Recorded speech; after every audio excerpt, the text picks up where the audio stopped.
करते हैं आपकी वर्कशीट नंबर 94।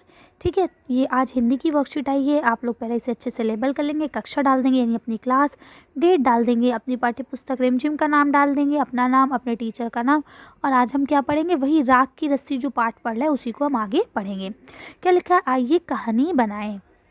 अब आपसे कहा जा रहा है कि चलिए कहानी बनाते हैं।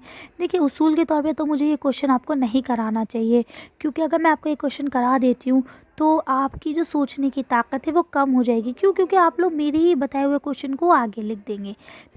लेकिन अगर मैं नहीं कराऊंगी तो आप लोग कमेंट्स करेंगे कि मैम आप बहुत बुरी हैं, आपने आंसर नहीं कराया।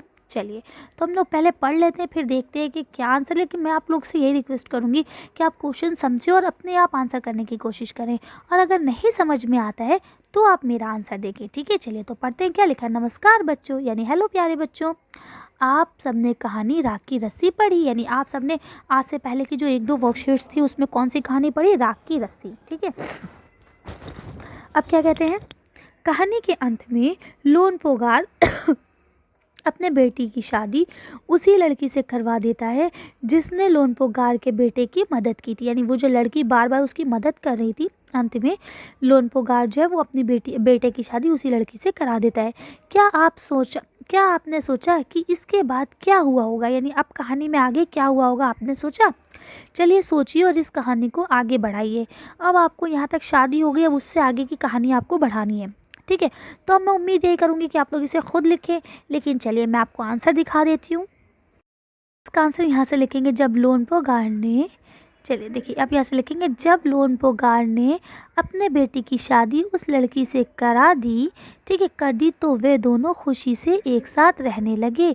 और लोनपोगार का बेटा भी उस लड़की के साथ रहते रहते बहुत होशियार हो गया, क्योंकि अभी उसके पास अकल की कमी थी, वो नहीं समझ पा रहा था हमें क्या करना है, लेकिन उस लड़की ने उसे समझदार बना दिया।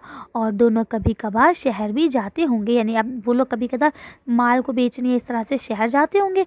उस लड़की के आने से लोनपोगार की चिंता भी ख़त्म हो गई होगी, यानी क्योंकि लोनपोगार चिंतित रहते थे अपने बेटे को लेके, तो अब वो लड़की आ गई, इसकी वजह से उनकी चिंता भी ख़त्म हो गई होगी। तो आप लोग यहाँ से यहाँ तक पूरा इसका आंसर लिख लेंगे। ये आपकी एक तरह से पोएम हो, मतलब आगे की कहानी होगी। अब अगर आप लोग इससे भी अच्छी कहानी बना सकते हैं ना, मुझे यकीन है आप लोग इससे अच्छी कहानी लिख सकते हैं, तो आप लोग उसी कहानी को लिखेंगे। मेरी कहानी सिर्फ एक एडवाइस के तौर पे आप लोग इस्तेमाल करेंगे। ठीक है, चलिए आगे का क्वेश्चन पढ़ते हैं बच्चों।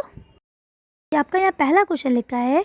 क्या लिखा है आपका पहला क्वेश्चन, देखिए यहाँ लिखा है, आपने पाठ में पढ़ा कि लोनपोगार ने अपने बेटे को जौ के बोरे लाने को कहा। ठीक है, गेहूं और चावल की तरह जौ भी एक तरह का अनाज है। दी गई वर्ग पहली में से अनाजों के नाम ढूंढिए और लिखिए। अब आपको यहाँ पे अनाजों के नाम ढूंढने हैं और लिखने हैं। ठीक, तो आप ये जो लकीरें ऐसे जिगजैग आ रही है ना, इससे कंफ्यूज नहीं होंगे। ये इसलिए आ रही है क्योंकि जो ये टाइपिंग होती है ना, टाइपिंग राइटर, तो उसमें जब ऐसे हम 2 लफ्ज़ लिखते हैं ना मात्रा वाले, तो ये एक्सेप्ट नहीं कर पाता, इसलिए ये लकीरें आती है। तो आप लोग इससे कंफ्यूज नहीं होंगे। अब आपको इसके नाम ढूंढने, यहाँ जो जो आपको नाम लिखे वो आपको यहाँ यहाँ लिखने हैं। अब जैसे यहाँ इन्होंने मक्का लिखा, तो देखिए यहाँ इन्होंने लिख दिया मक्का, मक्का माने भुट्टा, ये है ना। अब आपको बाकी के नाम लिखने, चलिए हम उसी में देखेंगे, वहीं आपको समझा देंगे। आंसर शीट देख लेते हैं इसकी। देखिए आपका पहला हो गया जौ। ठीक है, तो जौ कहाँ है आपका, देखिए ये रहा जौ। ठीक है, इसके बाद देखिए ये क्या है, चावल, तो ये रहा आपका चावल। ठीक, इसके बाद क्या है आपका गेहूँ। ठीक, तो ये रहा आपका गेहूँ। उसके बाद क्या है, बाजरा, तो ये रहा आपका बाजरा। तो इस तरह से मैंने चारों लिख दिया। मक्का यहाँ है, इसके अलावा इसमें और फ़िलहाल तो मुझे कोई ऐसे ही अनाज का नाम नहीं दिख रहा है। अगर आपको कोई अनाज का नाम दिखता है तो आप लोग उसे लिख भी लेंगे और मुझे कमेंट्स करके भी बताएंगे कि मैम आपने ये वाला अनाज का दाना छोड़ दिया है।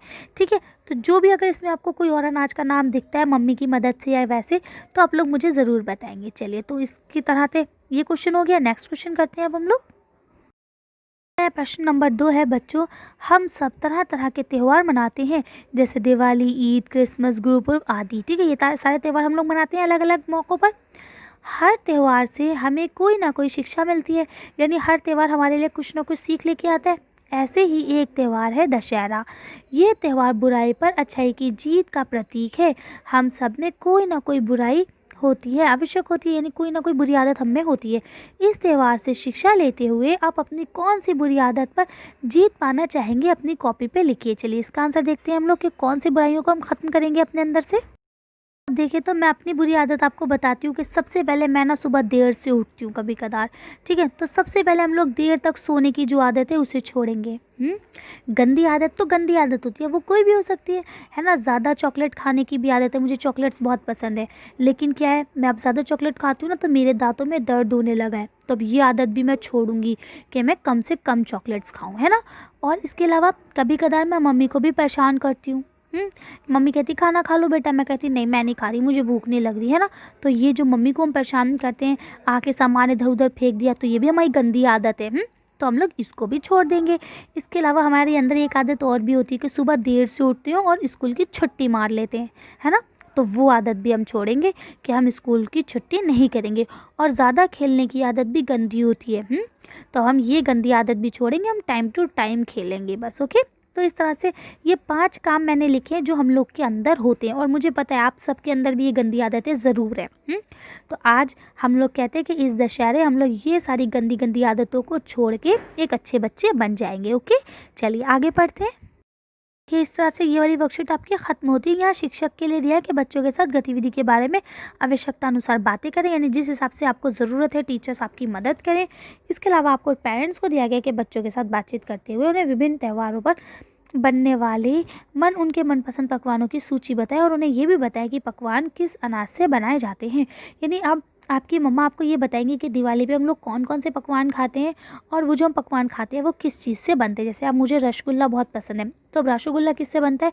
वो दूध को फाड़ के बनाया जाता है, यानी जब दूध फट जाता है ना तो उससे वो बनाया जाता है। तो अब इसी तरह से आपको जो चीज़ पसंद है आप मम्मा से पूछेंगे कि मम्मा ये चीज़ कैसे बनाई जाती है, ठीक है? अब जैसे किसी को जलेबी पसंद है, किसी को रसगुल्ला पसंद है, किसी को और कोई बर्फ़ी पसंद है, किसी को काजू कतला पसंद है, तो सबकी अलग अलग फेवरेट चीज़ें होती हैं। किसी को इमरती, किसी को बालूशाही, है ना? तो आप लोग इस तरह से अपनी मम्मा से पूछेंगे कि कौन सी मिठाई किस तरह से बनती है और उसके लिए कौन सा अनाज यूज़ होता है, ठीक? तो आप लोग इसे कर लेंगे। आज की वर्कशीट को हम ये खत्म करते हैं। आज की वीडियो में बस इतने ही। अगर आपको हमारी वीडियो पसंद आई हो तो प्लीज़ इसे लाइक और शेयर करें। और आज थैंक यू फॉर वॉचिंग।